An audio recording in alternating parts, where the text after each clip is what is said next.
ओम नमो भगवते वासुदेवाय। स्वागत है आप सभी का हमारे चैनल पर। आज के इस वीडियो में हम बात करने वाले हैं एकादशी व्रत के पारण विधि के बारे में। एकादशी के व्रत का पारण किस प्रकार सरल और शास्त्रीय विधि से हमें करना चाहिए, आज के वीडियो में जानेंगे। तो वीडियो बहुत महत्वपूर्ण है, आप अंत तक देखिए और अगर जानकारी आपको उपयोगी लगे तो लाइक अवश्य कर दीजिए। आपके लाइक से ही हमें ये पता चलता है कि आपको हमारा वीडियो पसंद आया।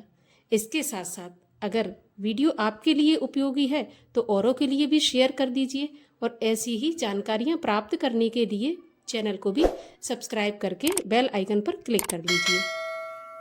तो चलिए अब हम शुरू करते हैं आज का वीडियो। देखिए, एकादशी का व्रत कोई छोटा व्रत नहीं है, बहुत बड़ा, बहुत ही उत्तम व्रत है। एकादशी से बड़ा शास्त्रों में किसी भी व्रत को नहीं बताया गया और एकादशी में ही नियमों का पालन किया जाता है। एकादशी के व्रत में 3 दिन नियमों का पालन होता है, दशमी के दिन, एकादशी के दिन और द्वादशी के दिन। दशमी के दिन से ही हमें नमक का और अन्न का त्याग करना होता है सूर्यास्त के बाद से। इसके बाद एकादशी के दिन पूरे विधि विधान से पूजा करके और भगवान की भक्ति में लीन रहकर व्रत रखा जाता है। एकादशी की रात्रि को जागरण किया जाता है। इसके बाद द्वादशी को पारण किया जाता है। अब जिस प्रकार से दशमी और एकादशी के दिन हम पूरे नियमों का पालन से व्रत रखते हैं, उसी प्रकार बहुत ही ज़्यादा आवश्यक नहीं बल्कि मैं कहूँगी अनिवार्य है द्वादशी के दिन मुहूर्त में पारण कर लेना। अगर द्वादशी के दिन मुहूर्त के अंदर पारण नहीं किया जाता, सही विधि से नहीं किया जाता, तो व्यर्थ हो जाएगा, निष्फल हो जाएगा एकादशी का व्रत। अब एकादशी के व्रत के पारण में हमें किस प्रकार से और किस विधि से करना चाहिए? देखिए, व्रत पारण की जो शास्त्र में विधि बताई गई है, सबसे पहले मैं वो आपको बताती हूँ। उसके बाद फिर जो हमारे गुरु बताते हैं, धर्म गुरु बताते हैं, पंडित बताते हैं, उस प्रकार से बताऊंगी। शास्त्र में क्या कहा गया है एकादशी व्रत के पारण के बारे में, तो किस प्रकार करना है देखिए। द्वादशी के दिन जो पारण का मुहूर्त बताया जाता है, उसी मुहूर्त में आपको पारण करना है। आपको पारण के लिए 7 भुने हुए चने लेना है। ये मैं आपको शास्त्रोक्त विधि बता रही हूँ, जो शास्त्रों में बताई गई है। आपको 7 भुने हुए चने लेना है और जहाँ पर आपने एकादशी के दिन पूजा की थी, उस स्थान पर बैठकर भगवान की विधि विधान से पूजा करना है, जैसी आपने एकादशी को की थी, अपनी सामर्थ्य के अनुसार। पूजा करने के बाद 7 भुने हुए चनों के आप बीच में से 2 टुकड़े करें। 7 के वो 14 हो जाएंगे। जिस तरह चने की दाल होती है वैसे टुकड़े वो हो जाएंगे, 14 टुकड़े हो जाएंगे। अब 7 टुकड़ों को आप एक एक करके जिस स्थान पर आप बैठे हैं वहाँ से अपने सर के ऊपर से पीछे फेंकते जाएं और अपने मन में ध्यान करते, भगवान का स्मरण करते हुए ये बोलते जाएं कि मेरे मन से, वचन से, कर्म से इस जन्म के बल्कि 7 जन्म के जो भी पाप हुए हैं वो नष्ट हो जाएं। इस प्रकार से आपको ध्यान करते हुए 7 चने के टुकड़ों को अपने पीछे फेंक देना है और जो 7 चने के टुकड़े आपके बचे होंगे उनको आपको खाकर व्रत का पारण करना है। और जल कितना पीना है?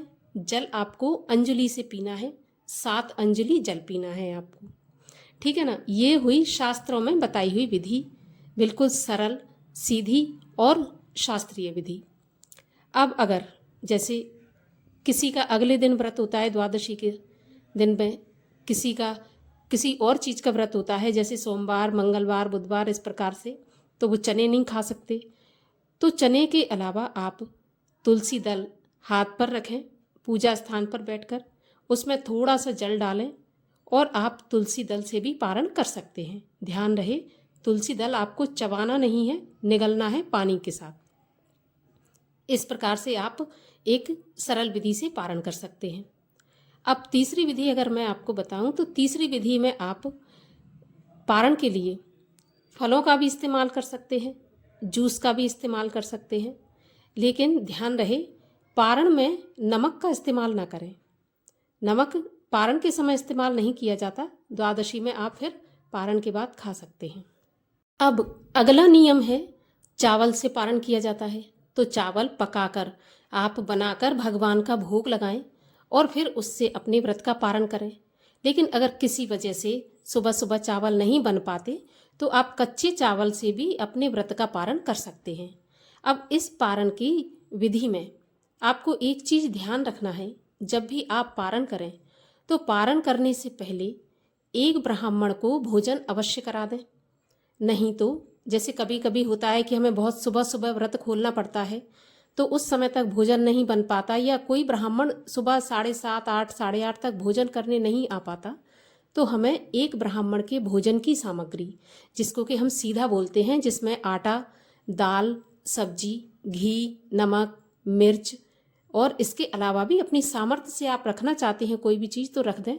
तो एक थाली का आप भोजन के जो सामग्री होती है वो एक ब्राह्मण को दान कर दें। इसके बाद ही आप अपने व्रत का पारण करें। अब मान लीजिए दान के लिए आपके आसपास कोई ब्राह्मण नहीं है, मंदिर नहीं है, तो आप अलग निकाल कर रख दीजिए और फिर आप द्वादशी के दिन किसी भी समय मंदिर में या किसी गुरु के पास या ब्राह्मण के पास भिजवा दें। इससे भी आपका जो व्रत है सफल हो जाएगा। तो इस प्रकार से आप अपने व्रत का पारण करें। एक चीज़ और ध्यान रखना है, जब आप दान निकालते हैं तो उसमें दक्षिणा भी डाल दें, 10 रुपये, 5 रुपये, 100 रुपये, जो आपकी सामर्थ्य हो उसके अनुसार, क्योंकि दक्षिणा के बिना दान पूरा नहीं होता। तो ये बिल्कुल ही साधारण और बिल्कुल उत्तम विधि है। कहीं पर भी आपका इस विधि से पारण करने पर व्रत खंडित नहीं होगा। अब इसके अलावा आप क्या कर सकते हैं?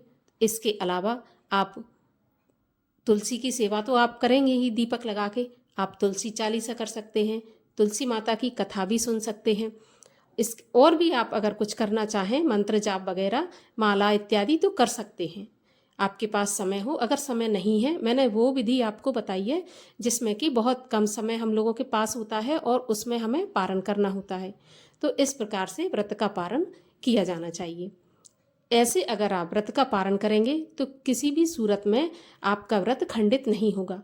और ये जो मैंने विधि बताई है ये मात्र एक एकादशी के लिए नहीं है, सभी जो हमारी 26 एकादशी होती हैं, 24 हमारी साल की और 2 हमारे अधिक मास की होती हैं, उनको मिला करके 26 एकादशियों के पारण में यही विधि अपनाई जाएगी। इसी विधि से पारण किया जाएगा। तो इस प्रकार से आप अपने व्रत का पारण करें।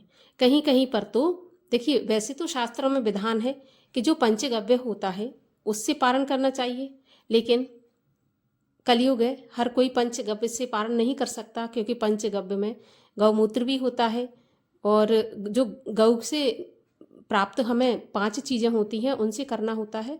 तो अगर कर सकते हैं आप तो करें, नहीं कर सकते तो जो मैंने विधि बताई है चने की या तुलसी पत्र की, उससे करना बहुत उत्तम रहेगा। तो आशा करती हूँ ये जानकारी आपको उपयोगी लगी होगी और इस जानकारी से आप लाभ उठाएंगे और अपने व्रत का पूरा फल प्राप्त करेंगे। तो चलिए अब मिलते हैं अगले वीडियो में, तब तक के लिए हरे कृष्ण।